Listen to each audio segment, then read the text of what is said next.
muito sério, existência de matacões, a umidade que a vegetação pode trazer ou tirar, tá? O efeito da chuva, né?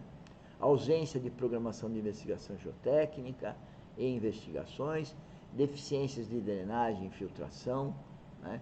Então, a chuva, né? A chuva deve ser algo que é contexto, né? Não pode dizer que caiu por causa da chuva. A gente, ao contrário, tem que considerar a chuva no contexto do projeto, para que, se ela ocorrer e de uma forma excepcional, a obra ainda passar por estar segura. Então, a gente não pode pôr culpa na chuva, não, né? Então, a gente tem que pensar em drenagem e nos problemas de infiltração. Sempre vai infiltrar, então nós temos que saber se infiltrar, o que vai acontecer com o comportamento dos solos. E a drenagem, eu sempre digo que temos que pensar na obra de geotecnia, de fundações, que é uma drenagem geotécnica. Eu chamo de drenagem geotécnica. Quer dizer, não é só o dimensionamento hidráulico, mas é uma visão das consequências dela e da funcionalidade. Quer dizer, às vezes a drenagem funciona, mas para ela funcionar, ela cria praças encharcadas. Será que isso é bom para aqueles solos, para aquelas fundações? Aterros em seções mistas, mostrando vários slides sobre isso, diversos autores aí. Rebaixamento ou elevação do lençol freático também, que aumenta o estado de tensões efetivas, né, e consequentemente as deformações. Solos moles e matacão, falamos também várias vezes dos solos moles e matacão, em várias situações diferentes, em estaca, tubulão, sapata, confusão que pode fazer tanto na investigação como na hora de liberar as cotas, né? Está confundindo matacão com topo rochoso, né? Como se investiga para saber se é um matacão ou um topo rochoso. O cuidado também de ao encontrar o topo rochoso e querer parar no topo rochoso, talvez a necessidade de fazer sondagem rotativa para verificar exatamente os primeiros metros lá da rocha, para ver se é uma rocha sã, muito alterada, se é um saprolito muito duro, enfim, de que se trata realmente o que nós estamos na sondagem de percussão vendo como impenetrável. Solos moles, cavernas, né? Cavernas geralmente originadas por regiões kársticas, mas pode haver situações de uma erosão interna criando cavernas, sim, e essa caverna então depois criar uma subsidência. O limite de utilização, quando temos movimentação, né? Como já falei, limites suportáveis ou não suportáveis, e a inviabilização da utilização daquela estrutura se passar dos limites aceitáveis, né? O limite de atualização, de utilização, e também há muitas tabelas, diversos autores mostrando, né, dependendo do tipo de estrutura, esses limites de utilização. Recalques diferenciais, também falamos sobre diversas formas de analisar o recalque, né, distorção, recalque diferencial, recalque absoluto, né, e várias nomenclaturas que tem recalque, a norma também fala sobre isso, e isso é importante para avaliar então, monitorar, avaliar e diagnosticar então esses recalques em função das respectivas estruturas que estão em cima. Previsão de capacidade de carga, também mostramos que há uma grande variabilidade de métodos, né? Principalmente no caso de estaca, vocês vão ver mais adiante, métodos empíricos, né?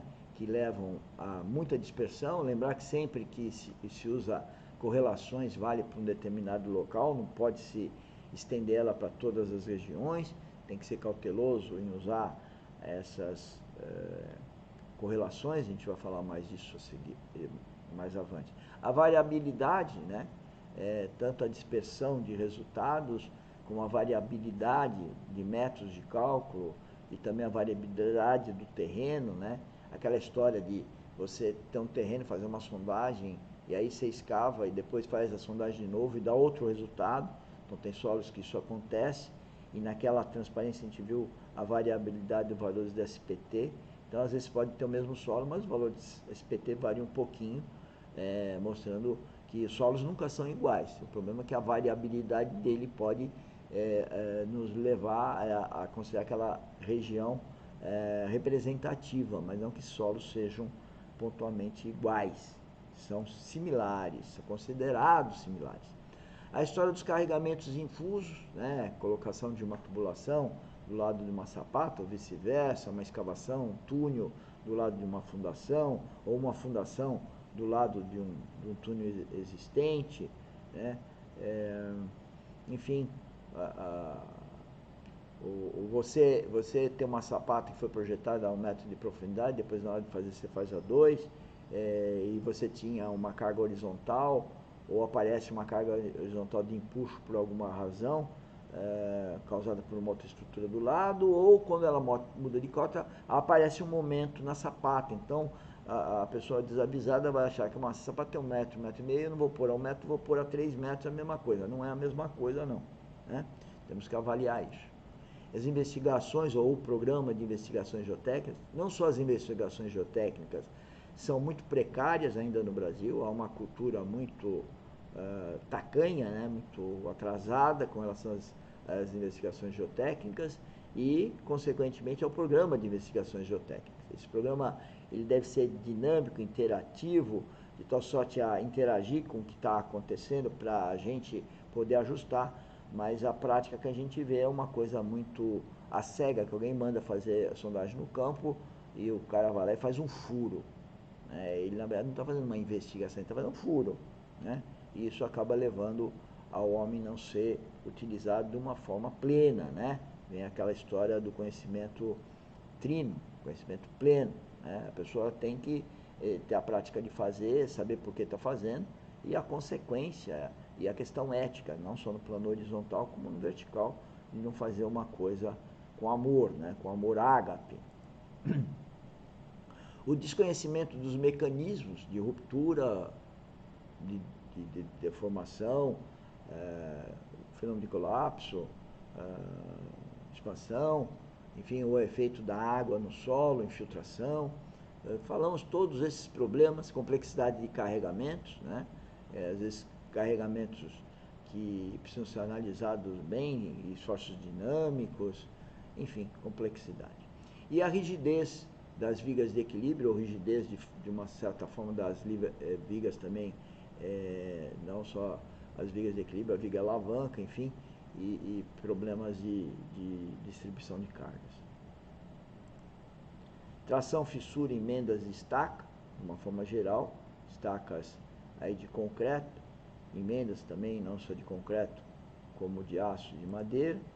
Aí os esforços horizontais, que às vezes não são considerados adequadamente, detalhes estruturais inadequados, não deixando claro, por exemplo, quando há arrancamento, né, como vai fazer a ligação do elemento estrutural da superestrutura com o bloco e, consequentemente, a estrutura subterrânea, digamos assim, as fundações.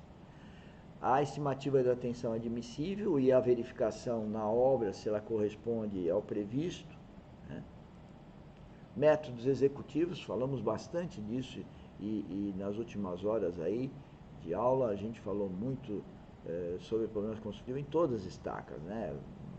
Estaca lama, escavada com lama, escavada sem lama, tubulão, sapata, Strauss, Frank, Mega.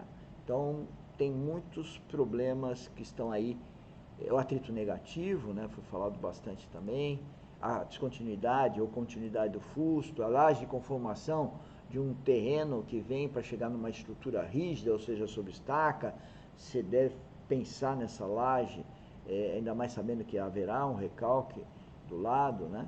A vinculação de elementos, aquela história de ter um tubo numa estrutura rígida e aquele está no aterro, ou seja, o aterro movimenta e ele quebra, vaza e esse vazamento traz transtornos aí